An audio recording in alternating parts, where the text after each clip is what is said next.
going on, everyone? Welcome back to another edition of BKNY Hoops. If you're new to the channel, I am your host, as always, Rashid White. All right, let's get into it over here. Now, this show is going to piss a lot of people off, and that's okay.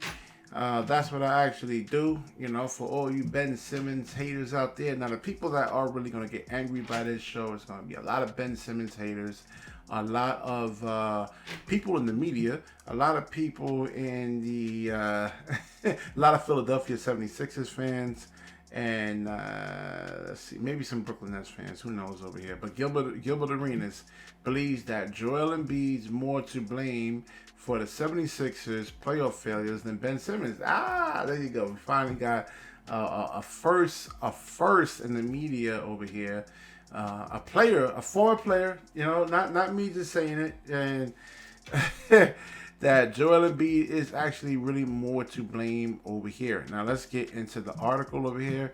It says Gilbert. Okay, here we go. Ben Simmons getting all the blame for 76ers playoff failures. Well, he didn't say anything. Technically, he didn't say anything. He didn't want to say anything, right? If we're going to put the blame on someone, I'm always going to put the blame on the most talented and the most naturally gifted of the group, and that's going to be Joel Embiid, right? It reminds me of what Shaquille O'Neal was to Kobe Bryant. You have this guy who is hungry. He wants to win. He wants the best that he can be, and then he sees this ultra God gifted player not tapping into his potential. All right, you got Kobe sitting there coming 3 or 4 times a day. All right, so I definitely agree with Gilbert Arenas on this. I would say 80-85%. I wouldn't say it's 100% on Joel Embiid for the most part. I mean, Ben Simmons has a little bit to actually blame for that, but then you gotta look at Doc Rivers too, because Doc Rivers didn't make adjustments or anything like that, you know, and they kept getting what's his name, Joel Embiid actually switched on to Trae Young, and he kept dropping, and Trae Young kept shooting, and that's a lot of things too. You try to fight over the screens, they actually call foul. Sometimes they'll call a foul depending on how aggressively you actually really truly do it. Now, and there's another thing with Joel Embiid too. And this is gonna piss a lot of Joel Embiid fans off too. I forgot to actually mention that too, but you know, Joel Embiid doesn't really pass out of the double teams that well. He holds on to the ball when he's double teamed. When you look at Jokic, and you look at Ben Simmons, as soon as you double him, he releases the basketball, you know, and then Joel doesn't trust his teammates, and he holds on to the ball a lot and doesn't pass it, and wants to turn the ball over a lot. And there was a whole thing with his conditioning and everything. But, you know, Joel Embiid never took that upon himself to actually say, hey, you know, I'm part of the problem over here. They just kind of passed the buck on to Ben Simmons. Now, let's get to Ben Simmons now. We don't know if Ben Simmons was actually injured in that game, or it could have been a confidence issue where you have Doc Rivers. You know, I'll tell the story that I played a lot of basketball, and you'll have guys that, I mean, if you actually play any kind of hoops, doesn't matter what level that you're on, and let's say you're playing with somebody, they miss a layup, and they just whine, they bitch, they cry, they moan, and you know who I'm talking to, man. And it's just like, man, it can kind of like, well, it shouldn't, but it, depending on the actual player, it can actually really hurt their confidence, because then they start overthinking the game. They don't want to make mistakes. I mean, so a lot of things can actually be, you can, especially as a coach. Like if you're a coach and let's say Ben Simmons makes a mistake, then you're getting on him, you're yelling at him or anything. I mean, it can make him constantly like overthink the game right there. And who knows if Joel Embiid Doc Rivers was actually putting a lot of pressure on on Ben Simmons to actually do stuff that's not really, in his comfort zone. We don't know what it is. And really, and like I said, the adjustment should have been where Joel Embiid sits, you put Ben Simmons at the 5, and you go small to try to neutralize Trae Young on those jump shots right there, those 3-pointers. And then you got Ben Simmons being the 6'11 guy, 6'10, 6'11-ish, having to chase around Trae Young. He's 5'10.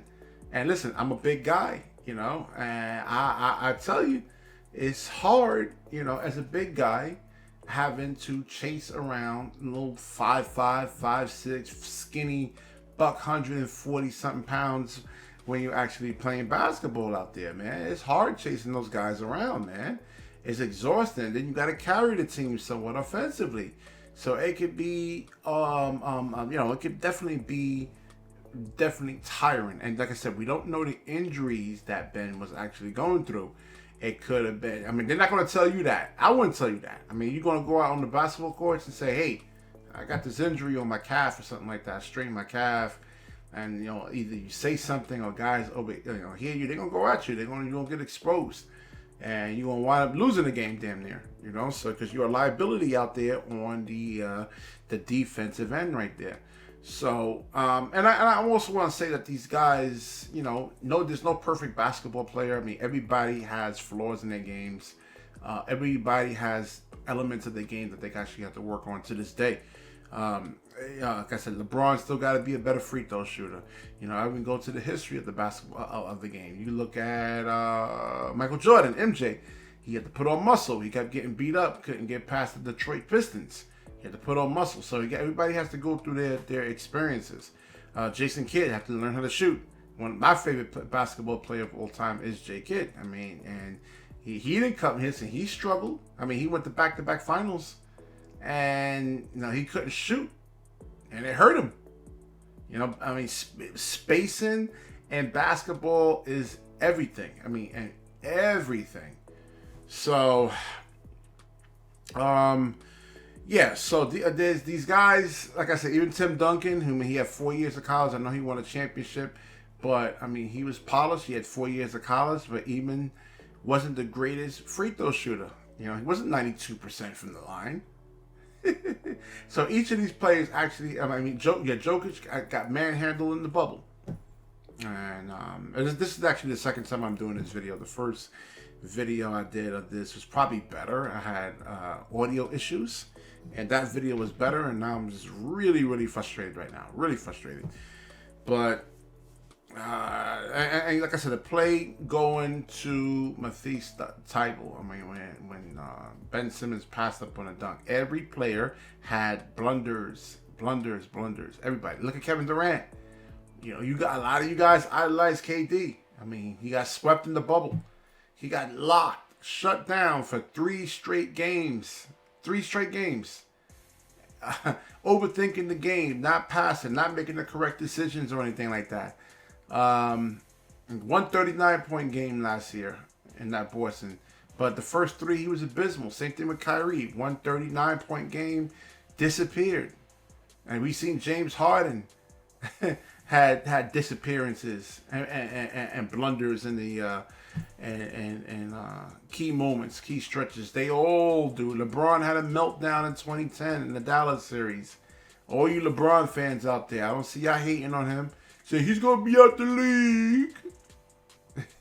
I didn't hear nobody saying that back then. LeBron had to get better. So guys gotta lay off Ben Simmons over here. Gilbert Arenas is 100% correct. And I will wrap this video up. Like, comment, subscribe, certainly share this video. When you share, the universe certainly shares back with you. Peace.